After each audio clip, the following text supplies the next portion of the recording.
Mani wemzala, ngicela ukubuza phela ukuthi yini umehluko phakathi kwe-verb ne-adverb?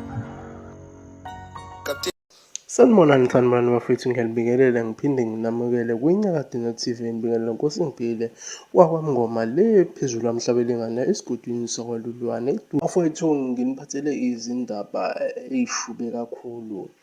Namhlanje sobheka ikhaya likaKhuzani umfokaMpungose ukuthi insizwa solokhu yangena emculweni, yiziphi izinto akazenzile ngekhaya lakhe, imuphi umehluko okade osukhona solokhu wangena endimeni kaMaskandi. Siyakhumbula ukuthi uKhuzani uyinsizwa esuka le ekhaya kubo leli eNkandla eMandaba.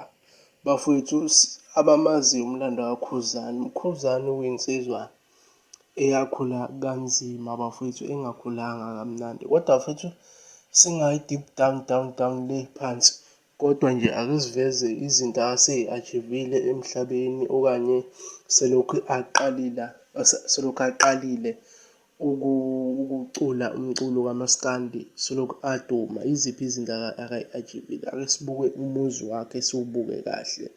Ngiyayibonela-ke nani bafowethu ukuthi umuhle kanjani umuzi kaKhuzani. Sibuye siveze nezinto ey'hlukahlukene. Ngiyabonga bafowethu. Ngingakhohlwa uku-subscribe and like. Nisale nje nibuke bafowethu, niy'bonele nje, nibuke nani. Ngiyabonga. Ngivele etanoni, ngivele ngikhumbule sisakhula umuntu esizoba ummeli. Ethi umuntu uzo-drive ibhano.